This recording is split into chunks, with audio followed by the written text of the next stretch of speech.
बिस्मिल्लाहिर्रहमानिर्रहीम। अस्सलाम वालेकुम।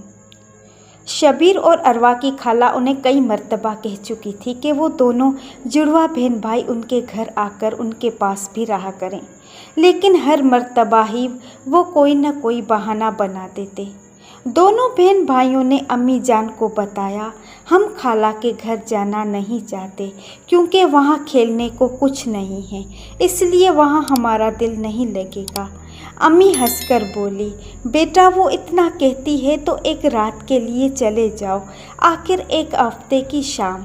जब शबीर और अरवा कोई और बहाना ना ढूंढ सके तो उन्हें रात सोने के लिए खाला के घर जाना ही पड़ा।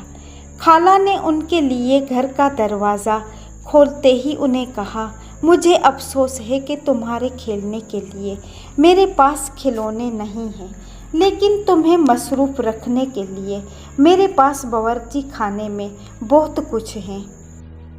शबीर सरगोशी करते हुए बहन से कहने लगा, कहीं खाला हमसे कुछ पकवाना तो नहीं चाहती, या फिर लगता है कि वो हमसे बर्तन धुलवाएगी। अरवा ने कदम घर में रखते हुए मुंह पर उंगली रखकर भाई से कहा, चुप हो जाओ, वो सुन लेगी।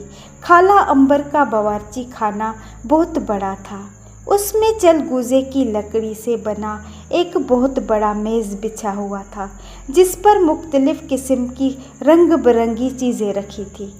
शबीर मेज़ के साथ पड़ी कुर्सियों में से एक पर बैठ गया और खुशी से बोला, वाओ, यहाँ तो रंग ही रंग है। रंगीन पेंसिलें, चेहरे रंगने वाले रंग, गूंद चिकनी मिट्टी सफ़ेदा, मज़ा आ गया। खाला हंसकर बोली, तुम जितना गंद डालना चाहो डाल सकते हो, थोड़ी देर में मैं भी आती हूँ और तुम्हारा साथ दूँगी।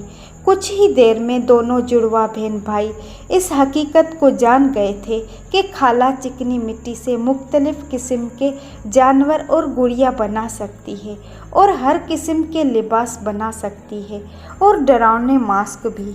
वो कागज़ी गुड़ियाँ भी बना सकती थी और अखबार के कागज़ से बड़े बड़े दरख्त भी। उन्हें खेलते हुए वक्त गुजरने का एहसास ही नहीं हुआ और जल्दी ही सोने का वक्त हो गया।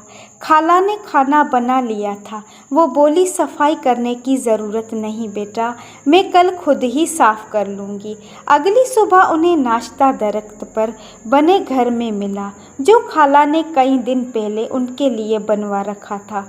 दोपहर के खाने तक उन्होंने सीख लिया था कि खुराक के डब्बों से खिलौने कैसे बनाते हैं, कतबनमा कैसे काम करता है और कठपुतलियाँ कैसे बनती है। खाला ने उन्हें सिखाया कि घर में मज़ेदार पिज़्ज़ा कैसे बनाते हैं, मिल्क शेक कैसे बनते हैं और चॉकलेट बिस्किट को बनाने का क्या तरीका है। दोनों जुड़वा बहन भाई खाला के घर एक रात रहने के लिए गए थे, मगर पूरा हफ्ता सुकून से रहे क्योंकि वहाँ उनकी दिलचस्पी का बहुत सा सामान था। आखिर जब वो घर लौटे तो कई दिन तक वो खाला के घर का जिक्र करते रहे और बताते रहे कि मुख्तलिफ़ चीज़ें बनाते वक़्त उन्हें कितना लुत्फ़ आया। उनकी अम्मी मुस्कुराहट को दबाते हुए बोली, बेटा मुझे मालूम है, वो मेरी जुड़वा बहन है। हम भी जब इकट्ठे खेलते थे तो हमें भी तुम्हारी तरह ही मज़ा आया करता था। उम्मीद है बच्चों, अब आपका कोई बड़ा चाहत से आपको अपने घर बुलाएगा तो आपको कोई बहाना नहीं करना पड़ेगा।